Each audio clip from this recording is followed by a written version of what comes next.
দীর্ঘ ১০ বছরের লড়াইয়ের অবসান ২০১৪ সালের প্রাথমিক টেট পরীক্ষার্থীদের জন্য এলো ঐতিহাসিক রায়। দেশের সর্বোচ্চ আদালত সুপ্রিম কোর্ট জানিয়ে দিল, ভুল প্রশ্নের জন্য এবার আর কোনো বঞ্চনা নয়। সরাসরি ৬ নম্বর বাড়ছে সকল পরীক্ষার্থীর, মানে হাজার হাজার নতুন প্রার্থী এবার টেট পাস। কিন্তু প্রশ্ন হল, এবার কি নতুন নিয়োগ শুরু হবে, নাকি আবার নতুন জটিলতা তৈরি হবে?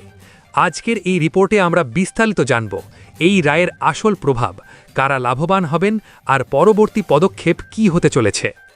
দীর্ঘ ১০ বছর ধরে চলা ২০১৪ সালের প্রাথমিক টেট পরীক্ষার্থীদের জন্য অত্যন্ত গুরুত্বপূর্ণ রায় ঘোষণা করেছে দেশের সর্বোচ্চ আদালত।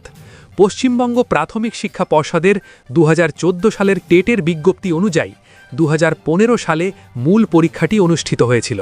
পরীক্ষার্থীর সংখ্যা মোট প্রায় ৩০ লক্ষ চাকরি প্রার্থী ফর্ম ফিল আপ করলেও শেষমেশ ২২ থেকে ২৩ লক্ষ পরীক্ষার্থী পরীক্ষায় বসেন। ভুল প্রশ্ন বিতর্ক। পরীক্ষার ফল প্রকাশের পর প্রশ্নপত্র এবং উত্তরের একাধিক অপশান নিয়ে প্রবল বিতর্ক তৈরি হয়। বেশ কিছু প্রার্থী কলকাতা হাইকোর্টের দ্বারস্থ হন। বিশেষজ্ঞ কমিটির রিপোর্ট। তৎকালীন বিচারপতি সমাপ্তি চট্টোপাধ্যায়ের নির্দেশে বিশ্বভারতীর বিশেষজ্ঞদের নিয়ে একটি কমিটি গঠন করা হয়। ওই বিশেষজ্ঞ কমিটি হাইকোর্টের রিপোর্ট দিয়ে নিশ্চিত করে যে পরীক্ষার ৬টি প্রশ্ন বা তার প্রদত্ত উত্তরের অপশানগুলি সম্পূর্ণ ভুল ছিল।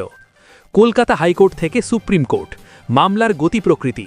শুরুতে হাইকোর্টের একক বেঞ্চ নির্দেশ দিয়েছিল যে প্রতিভা মণ্ডল সহ যে মামলাকারীরা শুধুমাত্র ওই প্রশ্নগুলি অ্যাটেম্প্ট করেছেন তারাই নম্বর পাবেন। কিন্তু এই রায়ে অনেকেই সন্তুষ্ট না হয়ে ফের আইনি পথে হাঁটেন। পরবর্তীতে তৎকালীন বিচারপতি সুব্রত তালুকদারের ডিভিশন বেঞ্চ জানায়, প্রশ্ন ভুল থাকার দায় কোনোভাবেই পরীক্ষার্থীদের নয়, এটি পর্ষদের গাফিলতি। তাই ৬টি ভুল প্রশ্নের জন্য ৬ নম্বর সকল পরীক্ষার্থীকেই দিতে হবে। কলকাতা হাইকোর্টের এই নির্দেশকে চ্যালেঞ্জ করে সুপ্রিম কোর্টে আপিল করে রাজ্য প্রাথমিক শিক্ষা পর্ষদ এবং ২০১৭ সালের কিছু টেট উত্তীর্ণ পরীক্ষার্থী। দীর্ঘ শুনানির পর সুপ্রিম কোর্ট অবশেষে হাইকোর্টের ডিভিশন বেঞ্চের রায়কেই মান্যতা দিল। সুপ্রিম কোর্টের এই রায়ের ফলে হাজার হাজার চাকরি প্রার্থীর উপর সরাসরি যে ব্যবহারিক প্রভাব পড়তে চলেছে তা নিচে বিশ্লেষণ করা হলো। যোগ্যতা অর্জন। যে সমস্ত পরীক্ষার্থীরা কাট অফ মার্কস থেকে ১, ২, ৩ বা সর্বোচ্চ ৬ নম্বর পর্যন্ত পিছিয়ে থাকার কারণে এতদিন টেট উত্তীর্ণ হতে পারেননি, অতিরিক্ত এই ৬ নম্বর যুক্ত হওয়ায় তারা এবার সরাসরি টেট উত্তীর্ণ বলে গণ্য হবেন।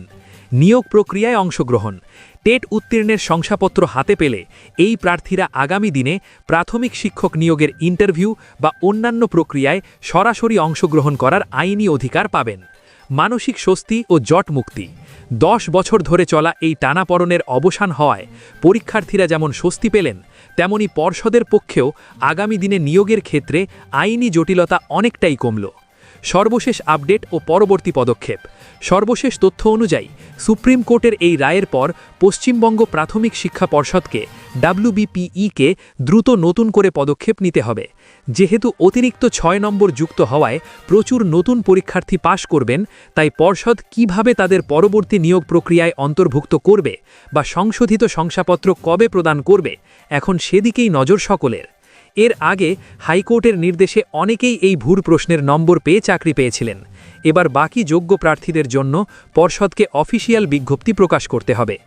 আপনি যদি ২০১৪ টেট পরীক্ষার্থী হন অথবা এই আপডেট আপনার জন্য গুরুত্বপূর্ণ হয়, তাহলে ভিডিওটি লাইক করুন, চ্যানেলটি সাবস্ক্রাইব করে পাশে থাকা বেল আইকনটি অন করে রাখুন, কারণ আমরা সব সময় আপনাদের জন্য সঠিক ও দ্রুত আপডেট নিয়ে আসি।